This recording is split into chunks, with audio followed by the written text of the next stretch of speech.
Menurut berbagai hadis yang sahih, Nabi Isa Al-Masih nanti akan turun lagi. Tidak membawa risalah yang baru, tapi meluruskan risalah Islam ini yang telah banyak ditinggalkan oleh masyarakat. Bahkan ada hadis menjelaskan beliau akan membunuh Nabi, mematahkan kayu-kayu salib, lalu melaksanakan haji dan umrah mengikuti syariat Nabi Muhammad, bukan membawa agama baru.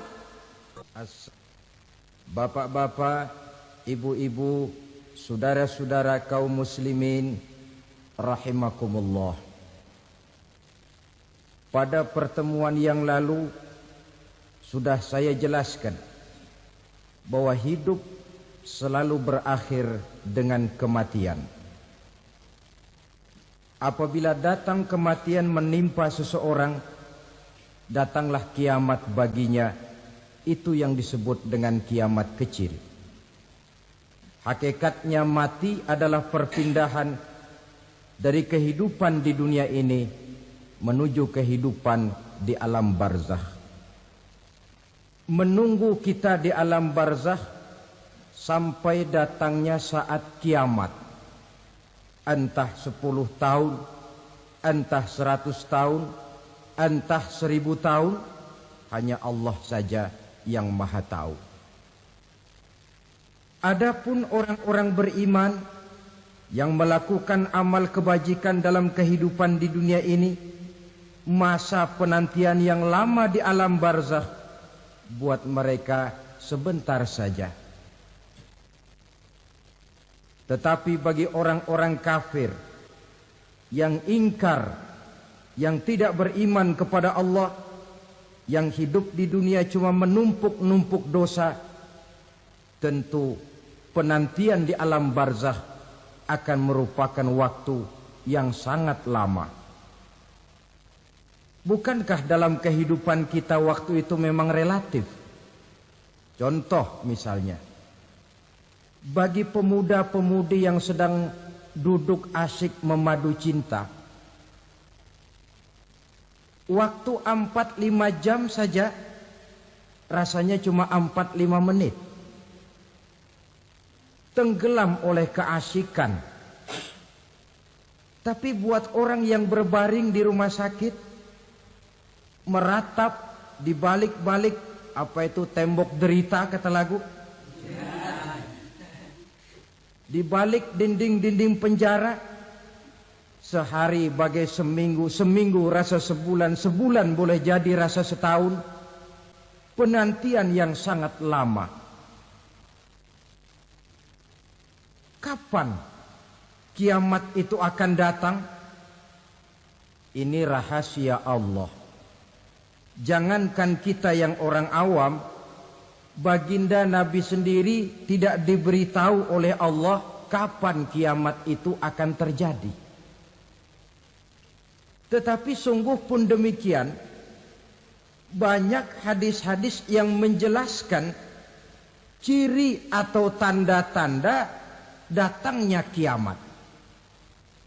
Nah, kalau sudah bicara soal tanda, tanda kiamat itu ada 2. Pertama yang disebut alamatus sughra, tanda-tanda kecil. Ini waktunya masih ada tenggang. Ada yang dinamakan alamatul kubra, tanda-tanda besar. Artinya kiamat sudah diambang pintu. Apa tanda-tanda kecil dari datangnya hari kiamat itu? Misalnya kata Nabi, apabila ilmu sudah diangkat oleh Allah. Artinya apabila ulama sudah banyak wafat, minat orang belajar agama berkurang, lalu kebodohan nampak merajalela di mana-mana, zina dikerjakan secara terbuka, minuman-minuman keras jadi kebanggaan, itu termasuk di antara tanda-tanda kecil terjadinya hari kiamat. Apalagi misalnya iza waladatil ammatu rabbataha, apabila budak sudah melahirkan tuan. Apa maksudnya? Ada yang mentafsirkan apabila anak sudah bisa membudaki orang tuanya. Orang tua yang melahirkan dia, yang membesarkan dia, demi setelah si anak besar jadi orang berpangkat, bertitel, berharta, berkedudukan. Jadilah orang tua itu budaknya. Sehingga sering dibilang kalau orang tua kaya, anak jadi raja. Tapi kalau anak yang kaya, orang tua sering jadi budak. Apalagi munculnya fitnah yang bergelombang. Timbul perang antara dua bangsa yang besar. Waktu berjalan terasa sangat pendek sekali. Itu merupakan tanda di antara tanda-tanda kiamat. Termasuk di dalamnya sulit membedakan mana laki, mana perempuan. Kan kalau tanda-tanda kayak begini sekarang sudah banyak kita lihat kan. Ulama banyak wafat. Penggantinya sulit. Zina dikerjakan berterang-terangan. Minuman keras jadi kebanggaan. Banyak anak membudaki orang tuanya. Sulit membedakan mana laki, mana perempuan. Kadang-kadang dari belakang kita lihat perempuan benar, begitu kita colek nengok jenggotan.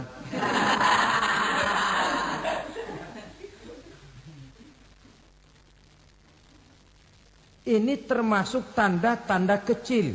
Masih ada tenggang sampai akan terjadinya kiamat itu.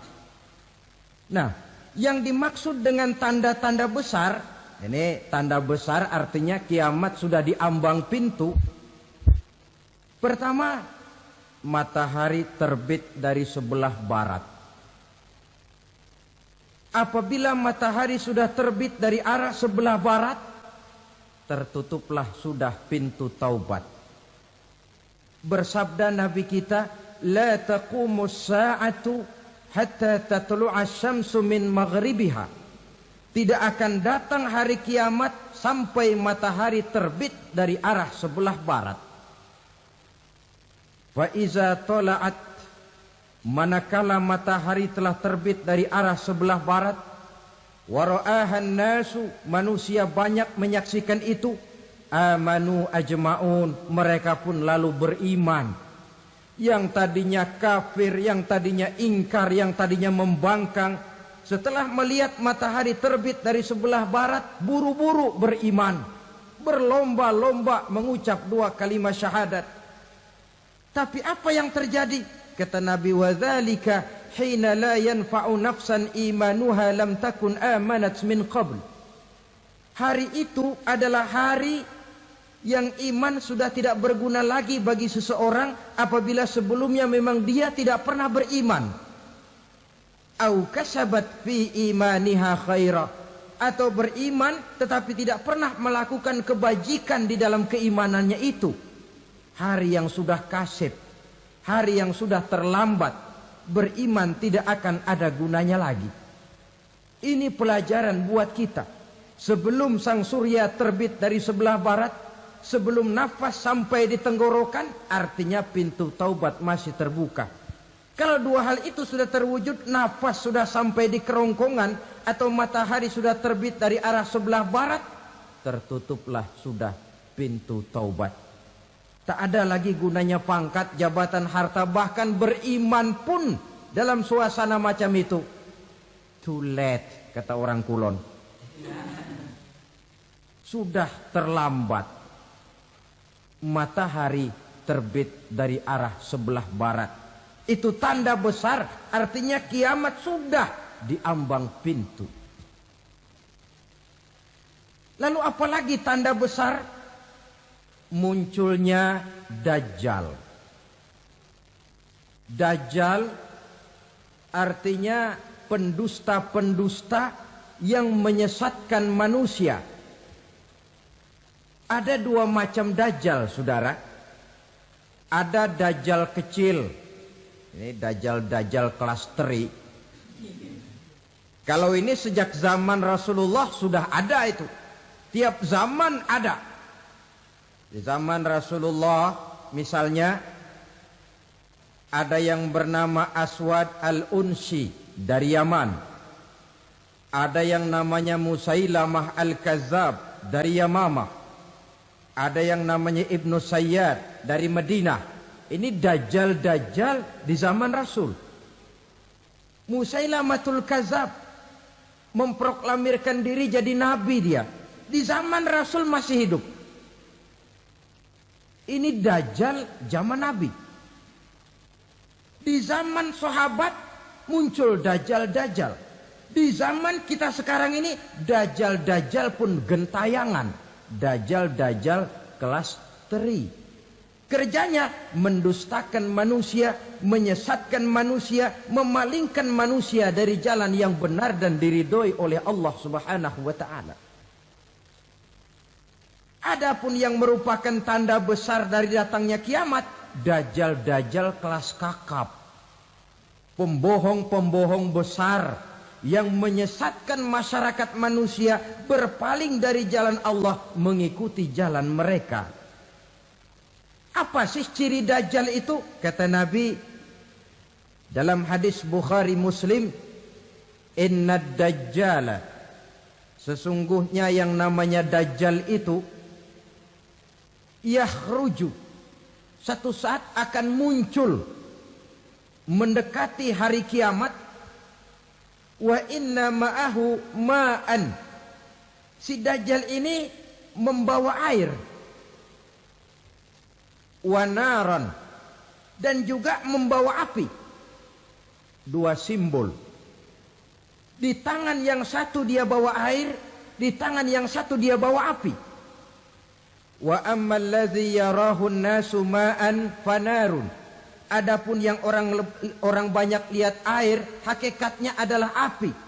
Yang dilihat api, hakikatnya adalah air. Oleh sebab itu, kalau api yang ditawarkan, ambillah air. Kalau air yang ditawarkan, pilihlah api. Maksudnya apa ini? Ini bahasa simbol, saudara-saudara. Dajjal bicaranya seolah-olah untuk kepentingan manusia. Menawarkan surga. Surga yang dia tawarkan hakikatnya neraka. Hai manusia, kalau kau mau bahagia, jangan dekat-dekat dengan agama. Solat itu tidak efektif dan efisien, tidak produktif dari segi ekonomi itu. Menghadiri majelis taklim cuma buang-buang waktu. Tahajud, tasbih, tahlil, baca Quran, apa itu? Pekerjaan mubazir saja. Hidup ini cuma sekali, masa yang cuma sekali, manfaatkan dengan sebaik-baiknya. Mumpung, dibawanya sifat mumpung tetapi dalam pengertian yang sangat negatif. Bicaranya seolah-olah untuk kepentingan manusia, tetapi sebenarnya menjerumuskan manusia. Menawarkan air, tapi sebenarnya api. Menawarkan api, tapi hakikatnya air. Buat apa kamu sholat? Buat apa kamu bayar zakat? Buat apa kamu puasa? Surga yang dicanangkan dajjal, hakikatnya neraka. Neraka yang digambarkan dajjal, pada dasarnya adalah surga. Jadi memutarbalikkan fakta itu kerjaan dajjal. Yang hak jadi batil, yang batil dibilang hak, yang benar jadi salah, yang salah malah jadi benar. Tuntunan disuruh jadi tontonan, tontonan malah menjadi tuntunan. Itu pekerjaan dajjal profesinya. Zamannya Nabi Adam, dajjalnya kan iblis. Betul? Betul. Apa sih rayuan iblis itu? Allah setelah menciptakan Nabi Adam kan bilang, Adam, kau dan istrimu Hawa tinggal di surga ini. Seluruh fasilitas yang ada di surga persilahkan kau nikmati. Satu yang tidak boleh, jangan coba-coba dekati pohon khuldi.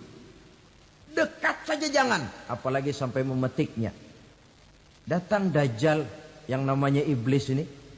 Adam, kamu tahu nggak kenapa tidak boleh makan buah khuldi? Ya nggak tahu, pokoknya saya dilarang. Bodoh kamu Dam. Khuldun artinya kekal. Kalau kamu makan itu buah, kau akan kekal di surga buat selamanya.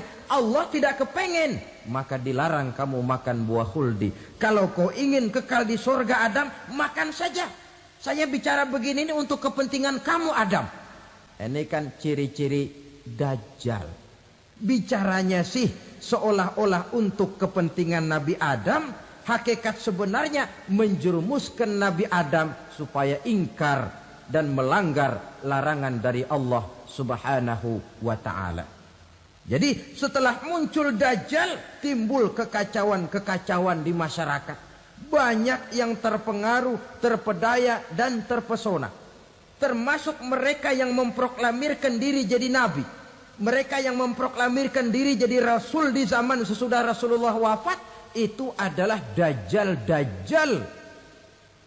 Maka saya ingatkan, kalau di zaman kita sekarang ini ada orang ngaku jadi nabi, ada orang ngaku jadi rasul, biar bahasa Arabnya kental, Quran hafal, hadis ribuan hadis hafal, biar pakai serban sampai menyengser ke tanah, bahasa Arabnya fasih, tapi dia mengaku jadi nabi, jadi rasul, kita umat Islam wajib tidak percaya.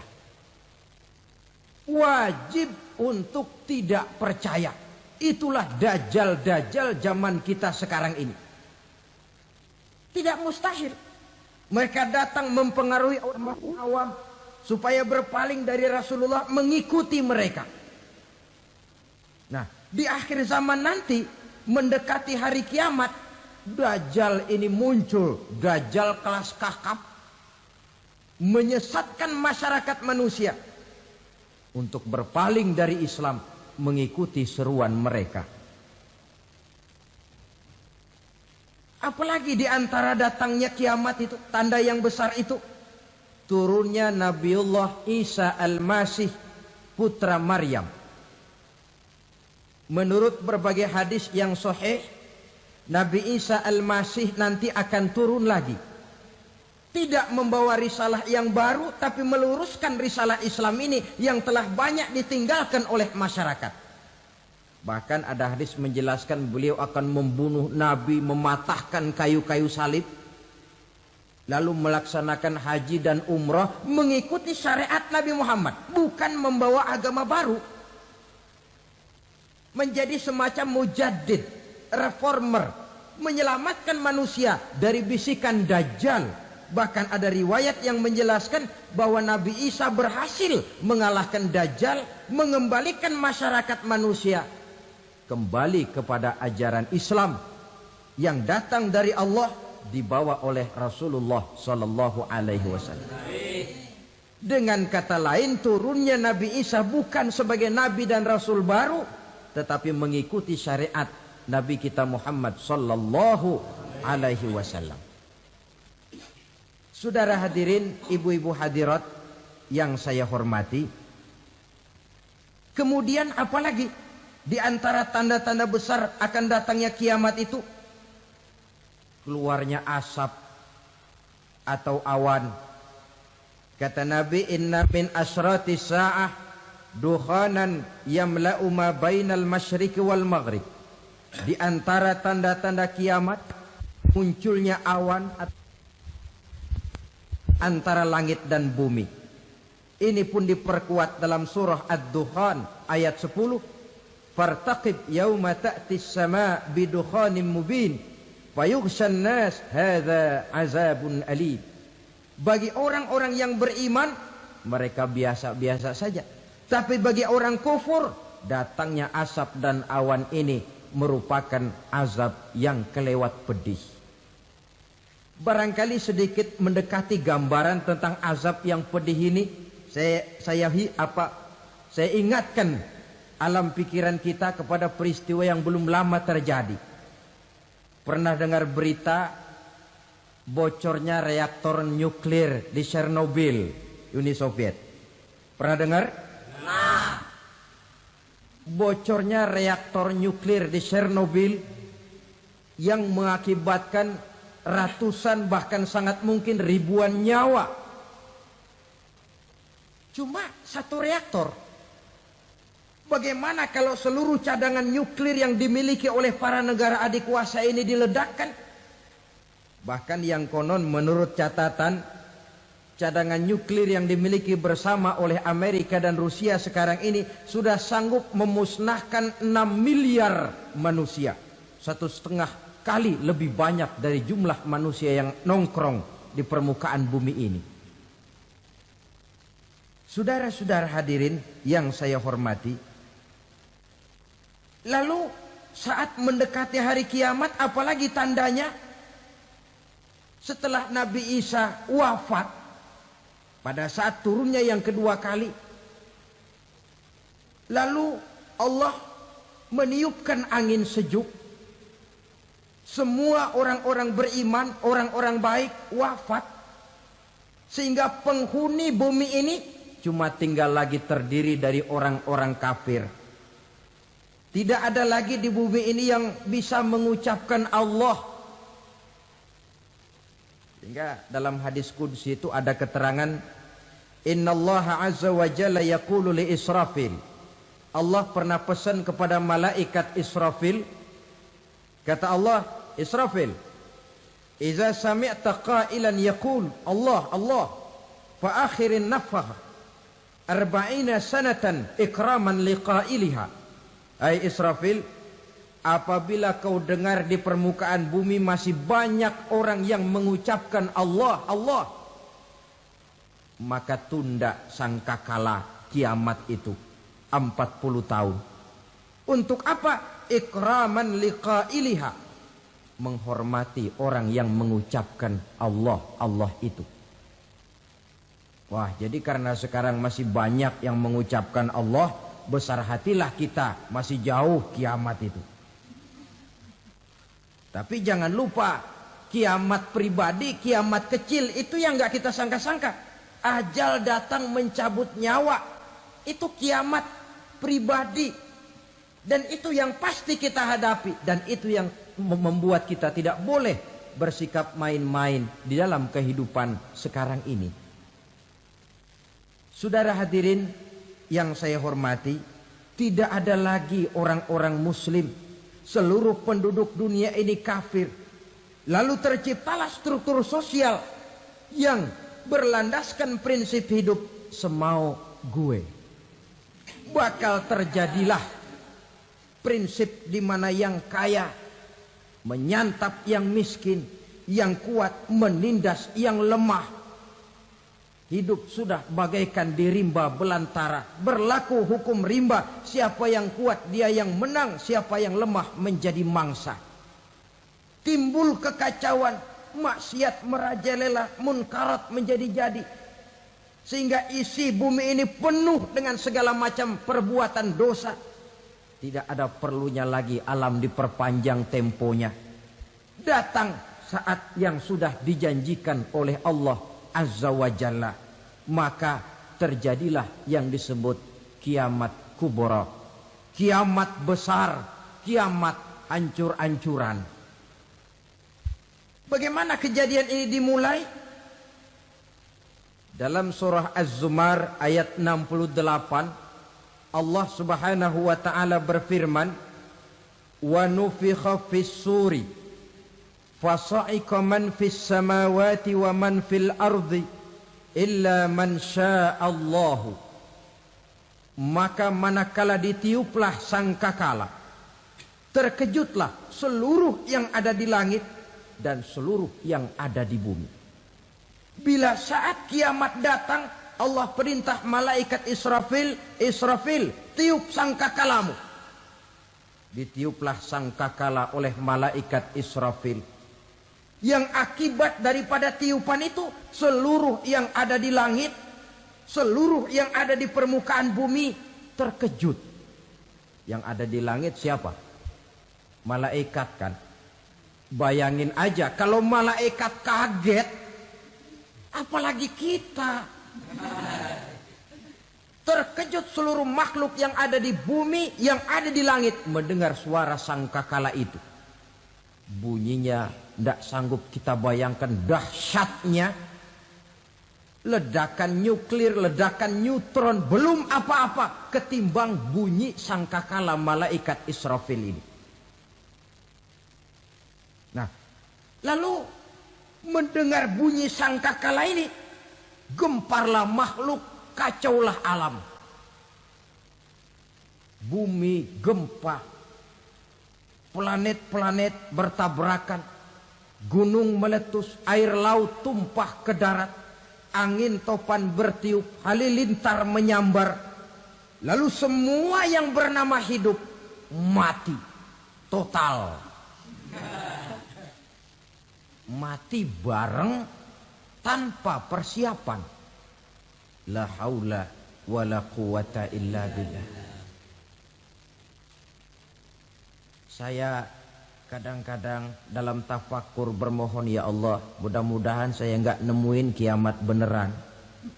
Ngeri. Tidak bisa kita bayangkan macam apa suasana seperti itu. Allah saja banyak memberikan gambaran, misalnya Al-Qari'ah, wa mal qari'ah, wa ma adraka mal qari'ah. Kejadian yang menggemparkan. Tahukah kamu apa kejadian yang menggemparkan itu? Yauma yakunun nasu kal farasil mabsus wa takunul jibalu kal ihnil manfus. Pada saat itu manusia berterbangan bagai kupu-kupu. Gunung berterbangan seperti kapas ditiup angin. Gunung saja macam kapas, konon lagi manusia. Kematian total, mulai semut sampai gajah mati. Jin mati, iblis mati, malaikat mati. Malaikat saja mati. Saudara hadirin yang saya hormati, kematian total yang tanpa persiapan. Orang bilang, Pak, kalau mati bareng begitu yang repot malaikat maut dong ya. Cabut sana, cabut sini. Itu kalau menurut logika kita. Mestinya begitu menurut logika. Tapi logika juga yang nggak perlu serepot itu. Sebab untuk mematikan listrik di wilayah DKI, di wilayah Jakarta, nggak perlu tiap rumah didatengin, matiin, ya lama. Cukup dari kantor pusatnya saja PLN tekan satu tombol, gelaplah seluruh Jakarta.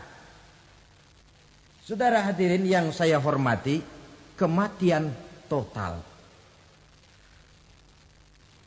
Lalu setelah kematian total, planet-planet juga mati, dalam arti tidak bergerak dan beredar.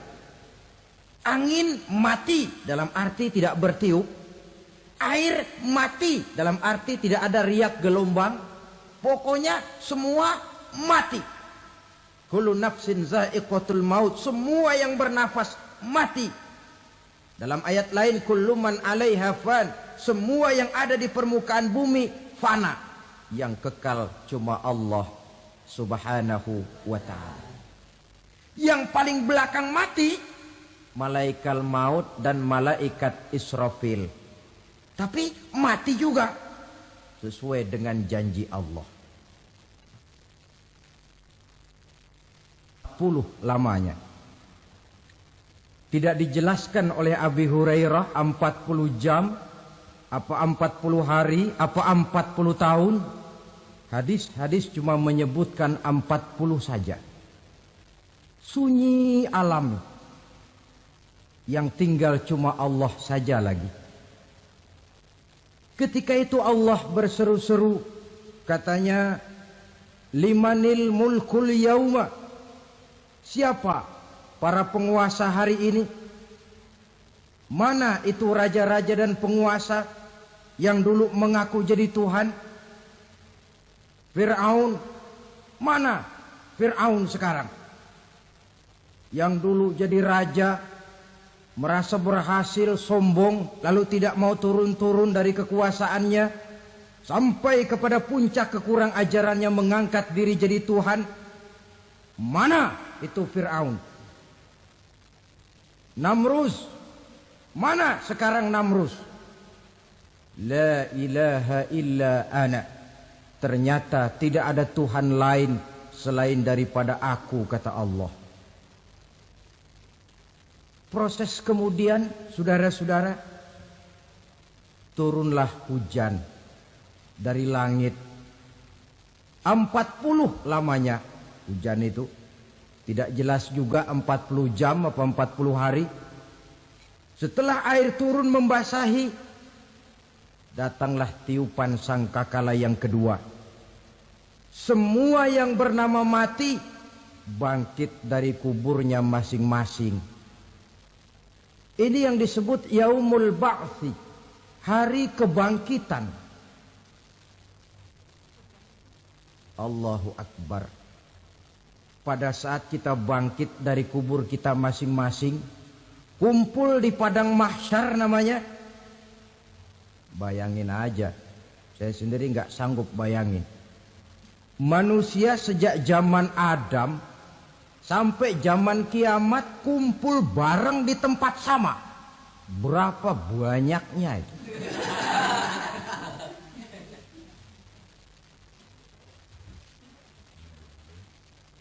Dan yang luar biasa menurut satu riwayat, pada saat bangkit itu, Masya Allah, roman muka kita berubah. Disesuaikan dengan amalan kita waktu di dunia ini. Barang siapa yang waktu di dunia amalannya itu amalan tikus, di akhirat nanti dia bangkit dari kubur, mukanya seperti muka tikus. Gagah betul badannya, tapi mukanya seperti tikus. Kenapa? Amalannya waktu di dunia seperti amalan tikus. Apa amalan tikus itu? Suka ngegeragoti barang yang sudah disimpan rapi-rapi. Orang sudah simpan uang rapi-rapi, simpan perhiasan rapi-rapi, digeragoti oleh tikus. Maling-maling, pencoleng-pencoleng, koruptor-koruptor. Itu nanti di akhirat nanti kita lihat mukanya seperti muka tikus.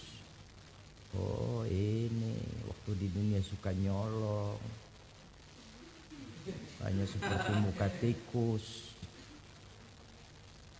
Barang siapa yang waktu di dunia ini amalannya itu amalan macan, dia akan bangkit nanti mukanya seperti muka macan. Apa amalan macan? Macan itu amalannya menang-menangan. Orang yang mau menang saja nggak mau mengalah. Coba lihat di hutan. Kenal hutan nggak? Di hutan, raja hutan di mana-mana pasti macan. Betul kan? Betul. Padahal hutan belum pernah bikin pemilihan umum. Tapi macan tidak peduli ada pemilihan umum apa tidak, pokok saya raja. Sebab apa? Macan jadi raja itu bukan karena benar, tapi karena kuat jadi raja. Setelah dia jadi raja, rakyat hutan yang mesti dilindungi malah dimakan oleh raja macan. Kambing rakyat hutan dimakan oleh macan. Ayam rakyat hutan dimakan oleh macan. Itu nanti kita lihat di akhirat itu mukanya seperti muka macan, gagah betul. Lalu barang siapa yang di dunia ini amalannya itu seperti amalan anjing, nanti dia punya muka seperti muka anjing. Apa amalan anjing? Pertama, anjing itu kalau disuruh jaga rumah, dia tidak bisa membedakan mana maling, mana tamu. Biar yang datang maling, kalau bawa tulang, anjing kalem. Yang kedua, anjing itu akan setia kepada siapa saja yang memberinya roti. Siapa yang memberinya roti, itulah majikannya. Apa kata majikannya, pasti dia laksanakan. Soal benar atau salah dia tidak peduli. Setelah anjing dapat roti, dia tidak punya pilihan lain kecuali bilang, abdi mah kumaha juragan wae ayeuna mah.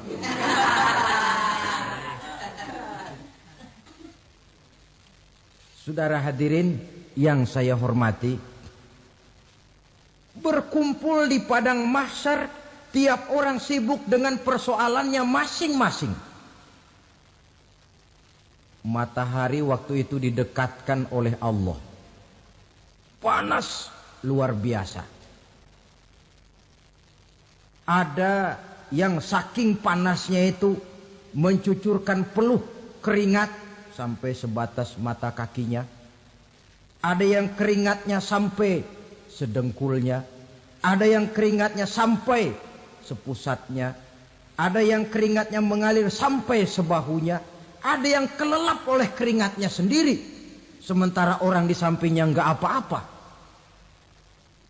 Bergantung lagi amalan dia waktu di dunia ini. Saudara-saudara,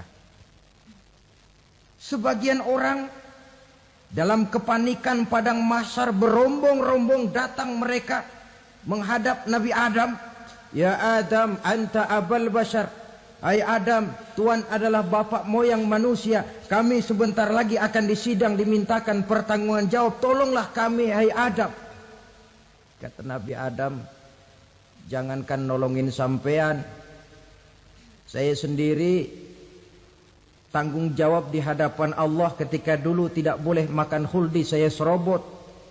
Sudahlah, urus diri masing-masing saja, nafsi. Begitu kata Nabi Nuh, begitu kata Nabi Ibrahim. Tiap orang bertanggung jawab sendiri-sendiri. Ketika itulah saudara-saudara, nikmatnya menjadi umat Nabi besar Muhammad sallallahu alaihi wasallam. Sebab apa? Walaupun menurut abjad kita ini umat paling belakang, paling belakang kita ini toh, karena Nabi Muhammad adalah Nabi akhir, tapi akan dihisap lebih dulu, lewat di atas sirat lebih dulu, masuk surga lebih dahulu ketimbang umat-umat belakangan. Ketika Rasul mendekati ajal, beliau tanyakan itu kepada malaikat Jibril. Malaikat Jibril berkata, Muhammad jangan khawatir, Allah sudah berjanji, inni haramtul jannata ala sairil anbiya hatta tadkhulaha anta wa haramtuha ala sairil umami hatta tadkhulaha ummatuka. Surga aku haramkan buat seluruh nabi kecuali kalau engkau Muhammad sudah masuk ke dalamnya, dan surga aku haramkan buat seluruh umat kecuali kalau umatmu Muhammad sudah masuk ke dalamnya. Logikanya, walaupun menurut abjad kita umat paling belakang, bakal dihisap paling dulu, lewat di atas sirat paling dulu, masuk surga paling dulu, kalau mampir ke neraka juga paling dulu. Ya resiko. Jangan mau enaknya aja paling dulu. Saudara hadirin yang saya hormati, setelah masa kebangkitan itu jangan dikira begitu bangkit langsung diperiksa. Masih menunggu menanti ribuan tahun perhitungan padang mahsyar untuk sampai kepada proses yang disebut yaumul hisab, hari perhitungan. Seorang demi seorang bakal dipanggil.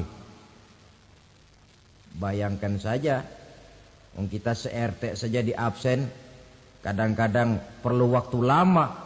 Ini manusia sejak zaman Nabi Adam sampai datang hari kiamat, satu demi satu disidang di hadapan Qadhi Rabbul Jalil. Status sosial copot sudah waktu itu. Yang pernah jadi hartawan di situ tidak lagi kelihatan kehartawanannya. Yang pernah jadi jenderal tidak lagi dipanggil jenderalnya. Yang ustadz tidak lagi dipanggil al-mukarramnya. Seluruh status sosial selesai. Dipanggillah kita seorang demi seorang menghadap Qadhi Rabbul Jalil. Bagaimana proses penghisaban itu? Pertama, proses tanya jawab.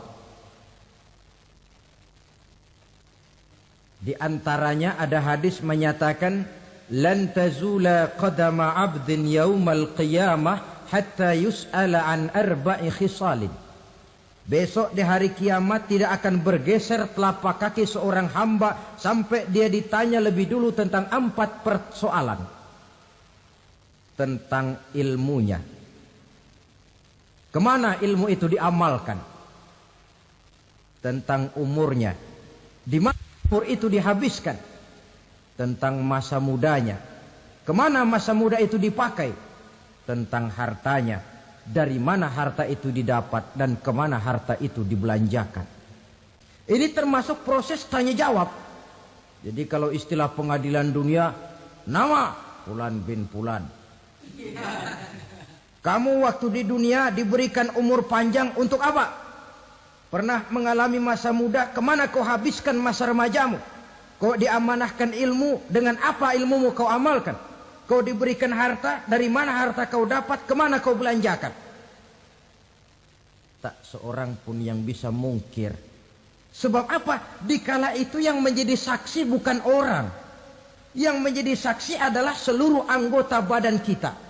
Tangan bicara, kaki jadi saksi terhadap seluruh amalan yang pernah kita kerjakan pada saat kehidupan di alam dunia ini. Selesai proses tanya jawab, lalu diperlihatkan buku catatan kita waktu hidup di dunia ini. Jangan lupa Allah itu menyiapkan 2 superkomputer kepada kita. Sebelah ditempelin sebelah kanan, yang sebelah tempelin di sebelah kiri. Komputer itu namanya Raqib dan Atid. 2 malaikat yang apabila baik kita lakukan, refleks saja akan menulis kebajikan kita. Jahat kita kerjakan akan tertulis. Catatan itu nanti diperlihatkan kepada kita. Waduh, alangkah malunya pada saat diperlihatkan catatan kita, buku rapot kita merah melulu. Barangkali diperiksa sambil diomelin, brengsek lo. Buku merah melulu begini bagaimana waktu hidup di dunia? Tidak cukup diperlihatkan buku catatan kehidupan, rekaman kehidupan. Rekaman kehidupan kita secara utuh sejak terlahir sampai ajal datang merenggut nyawa. Barangkali mirip dengan video sekarang ini, di mana terekam dengan baik seluruh kegiatan kita sejak yang sekecil-kecilnya sampai kepada yang sebesar-besarnya. Untuk kemudian kita pun menerima balasan. In khairan fa khairun wa in syarran fa syarrun. Kalau baik ya baik balasannya, kalau jahat ya jahat juga balasannya. Catatan-catatan kita diberikan. Kalau banyak kebajikannya diberikan di tangan kanan dengan cara yang halus. Kalau banyak kejahatannya diberikan dari sebelah kiri atau dilempar dari belakang. Itulah sebabnya sejak di dunia ini kita sudah mohon kepada Allah. Ketika berwudu membasuh tangan kanan, apa kita bilang? Allahumma a'tini kitabi biyamini wa hasibni hisaban yasira. Ya Allah, berikan saya kitab di tangan kanan, dan kalau saya memang perlu dihisap, hisaplah saya yang seringan-ringannya. Tangan kiri berlindung kita kepada Allah. Jangan sampai diberikan kitab di tangan kiri atau dari arah sebelah belakang. Wa a'udzubika an tu'tiya kitabi bishimali aw min wara'i zuhri, dari arah sebelah belakang. Na'udzubillah min dzalik. Setelah selesai lewat proses penghisaban, lewat mizan, timbangan, maka yang sudah selesai dihisab itu bergeraklah menuju sirat, jembatan yang terbentang menuju surga melalui neraka. Saudara-saudara, panjangnya perjalanan sirat itu memakan waktu ratusan tahun. Tetapi orang yang lewat di atas sirat pun macam-macam, bergantung amalannya ketika di dunia ini. Ada yang lewat di atas sirat itu kal barkil khatib, seperti kilat yang menyambar, lep, sudah sampai dia di surga. Cepat bukan main. Ada yang lewat di atas sirat itu seperti orang lari-lari. Ada yang lewat di atas sirat itu seperti orang jalan biasa. Ada yang sambil merangkak, ada yang sambil ngesor, ada yang sambil gelayutan, ada yang selamat sampai ke ujung ke surga, ada yang tergelincir jatuh masuk ke dalam neraka, bergantung amalannya dalam kehidupan di dunia sekarang ini. Tiap kita akan melewati yang namanya sirat ini. Saudara-saudara kaum muslimin yang saya hormati, dengan demikian mereka yang selamat melalui sirat sampai ke terminal akhir surga, mereka yang ketika dihisab ternyata banyak kejahatannya daripada kebaikannya, mereka singgah di dalam neraka. Nah, adapun orang-orang yang beriman menurut ayat Quran dan hadis Nabi itu nanti ada bermacam-macam. Ada orang beriman itu yang dimasukkan surga. Ada orang beriman itu yang dimasukkan ke dalam surga. Ada orang beriman itu yang disebut penduduk surga. Kenapa lain-lain, Pak? Karena waktu di dunia amalannya juga lain-lain. Ada orang beriman yang masuk surga. Ini paling murah tiketnya. Mau masuk surga? Kata Nabi begini, ma min abdin qala la ilaha illallah thumma mata ala dhalik illa dakhalal jannah. Kalau seorang hamba sudah mengucap dua kalimat syahadat, dia yakin dengan kebenaran kalimat itu sampai matinya, orang itu akan masuk surga. Abi Dzar yang waktu itu diajak bicara heran, ya Rasul kok gampang betul? Iya. Walaupun orang itu mencuri, iya. Walaupun orang itu berzina, iya. Biar dia mencuri, biar dia berzina, kalau dia sudah mengucap dua kalimat syahadat, dia yakin dengan kebenaran kalimat itu sampai matinya, itu orang akan masuk surga. Jadi masuk surga cukup dua kalimat syahadat, yakin sampai mati, masuk surga. Itu perkara masuk. Tapi kalau pertanyaannya diterusin, masuknya kapan, Pak? Nah, ini lain lagi urusannya. Sebab ada yang masuknya itu langsung, ada yang mampir dulu. Di sana tempat cuma dua. Kalau tidak surga, neraka. Mau ke surga, tapi mampir dulu. Yang mampirnya jelas di neraka. Kenapa? Dalam hadis qudsi ada riwayat. Nanti itu di akhirat, setelah Allah selesai mengatur penduduk surga masuk surga, yang neraka masuk neraka, Allah berkata kepada malaikat Malik, malaikat Malik, labaik ya Allah. Itu bajingan-bajingan tengik, manusia-manusia durjana yang waktu di dunia tidak mau sujud, jauh dari ulama, gemar melakukan yang munkarat dan maksiat, hidup di tengah masyarakat selalu jadi bibit keonaran, kufur, sudah masuk neraka semua. Sudah ya Allah. Nah, kalau sudah, coba sekarang kamu masuk, Malik. Saya, iya, masuk neraka. Mau apa ya Allah? Kata Allah, akhriju minan nar man kana fi qalbihi misqala habbatin min khardalin min iman. Kau masuk neraka, cari di dalam neraka orang-orang yang ada imannya walaupun kecil sebesar biji zarah, angkat mereka keluar. Masuk malaikat Malik ke neraka, cari orang yang ada imannya, korek-korek. Ya repot, udah pada gosong. Yang ada imannya diangkat ke atas, yang ada imannya diangkat ke atas. Lalu dimandikan di Nahrul Hayat, namanya sungai kehidupan di akhirat nanti. Cakep lagi rupanya, bersih lagi wajahnya, apel di hadapan Allah. Kata Allah, bagaimana mas? Kapok enggak sampean? Kapok ya Allah. Nah, kalau kapok, idhab fadkhulil jannah, pergi masuk surga sana. Berangkat mereka ke surga. ketemu sama teman-temannya yang udah sampai lebih dulu, yang nggak pakai mampir lagi. Terjadi dialog. Kata teman-temannya yang udah pada nyampe duluan, "Mas, iya, emang baru sampai?"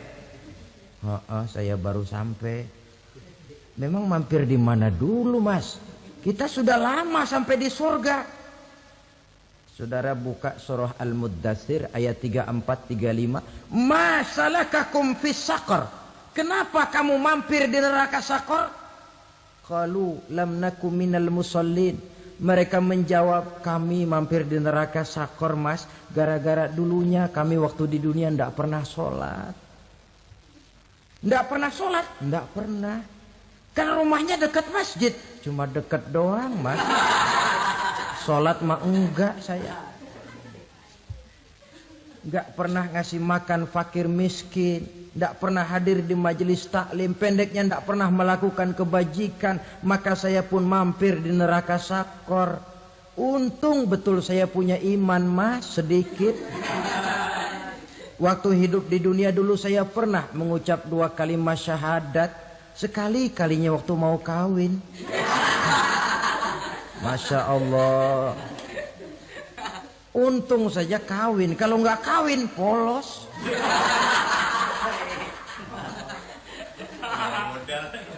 Itu juga pengulu sudah setengah mati ngajarin.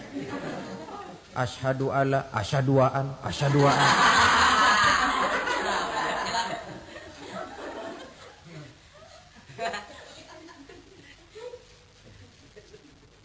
Ini namanya masuk surga, ada mampir dulu. Ada pula orang mukmin itu yang dimasukkan surga. Namanya dimasukkan kan terima beres. Saya masuk ke rumah, jalan sendiri, cari tempat sendiri. Saya dimasukkan ke dalam rumah, terima beres. Pokok ada di dalam, itu dimasukkan namanya. Nggak pakai mampir. Tapi tentu tiketnya lebih mahal ketimbang yang pertama tadi. Apa kata Allah? Innal ladzina amanu wa amilus salihat la ukaffiranna anhum sayyiatihim wa la udkhilannahum jannah. Sesungguhnya orang-orang yang beriman kemudian beramal soleh, kami hapuskan segala dosa dan kesalahannya, kami masukkan mereka ke dalam surga. Lihat ayatnya, Allah yang memasukkan, kita yang dimasukkan. Tidak pakai transit, tidak usah mampir. Cuma tidak cukup syahadat, tidak cukup amanu, tapi diiringi dengan wa'amilus salih. Iman, amal. Tidak cukup syahadat, lalu dibuktikan dia sholat, dia zakat, puasa, lalu dia melakukan berbagai macam kebajikan. Ini yang menyebabkan dia tidak pakai mampir di tempat yang bernama Saqar. Lalu ada pula orang mukmin itu yang disebut penduduk surga. Wah, ini sudah VIP ini. Ashabul jannah, penduduk surga. Siapa mereka? Kata Allah, innal ladzina amanu summa istaqamu fala khaufun 'alaihim wala hum yahzanun ulaika ashabul jannah hum fiha khalidun. Sesungguhnya orang-orang yang beriman lalu istiqamah, tetap dalam melaksanakan perintah Allah, tidak goyah, tidak labil tapi stabil, istiqamah, mereka tidak takut dan tidak bersedih hati. Merekalah penduduk surga. Iman, istiqamah. Tidak punya duit, sembayang. Banyak duit, sembayang. Miskin, sembayang. Kaya, tetap sembayang. Istiqamah. Kadang orang kalau susah rajin ke masjid, banyak duitnya ngelihat masjid melengos.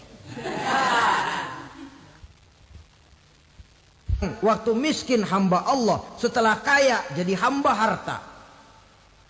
Bergeser, tidak ada nilai istiqomahnya.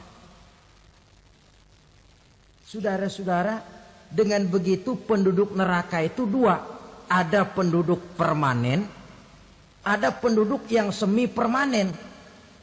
Yang semi permanen orang-orang beriman yang mempunyai dosa besar. Mereka masuk ke neraka untuk menerima azab sesuai dengan dosanya.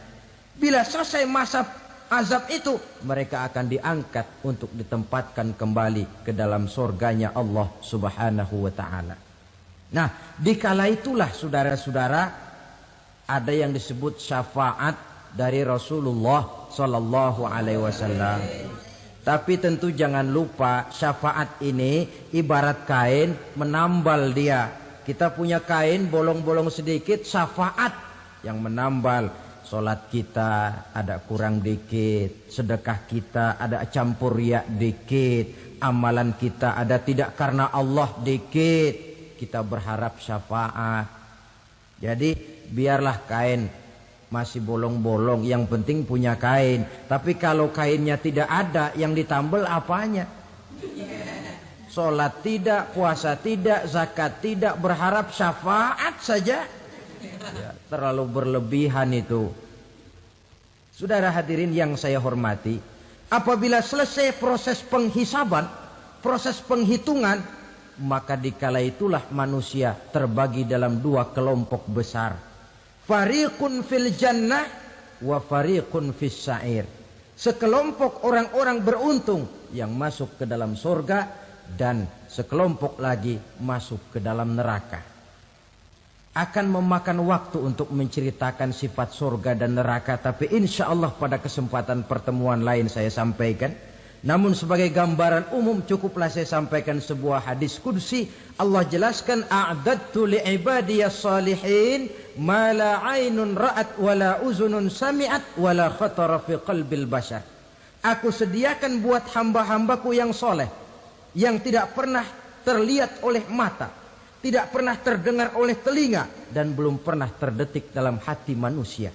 Jadi kenikmatan surga belum pernah dilihat mata, belum pernah didengar telinga, belum pernah terdetik dalam hati. Pedihnya azab neraka belum pernah terlihat mata, belum pernah terdengar telinga, belum pernah terdetik dalam hati. Saudara hadirin yang saya hormati, oleh karena itu sebagai uraian akhir daripada kiamat ini, marilah sama-sama kita memanfaatkan hidup dengan sebaik-baiknya, supaya jangan timbul penyesalan di hari kemudian nanti. Mudah-mudahan kita seluruhnya diselamatkan Allah dari azab neraka dan mendapat surga dan ridhonya. Sekian dan demikianlah pertemuan kita kali ini. Terima kasih banyak atas segala perhatian. Terima kasih sudah menontonnya. Jangan lupa like dan subscribe. Sampai ketemu di konten berikutnya. Jika ada kesalahan dalam pengeditan ataupun bagaimana, saya mohon maaf. Semoga menjadi amal jariah buat beliau dan semua bermanfaat bagi yang menonton. Oke, jika ingin berlangganan, jangan lupa hidupkan loncengnya. Sampai ketemu di berikutnya. Jika belum subscribe, yang baru ketemu channel ini, jangan lupa subscribe ya. Bye bye. Wassalamualaikum warahmatullahi wabarakatuh.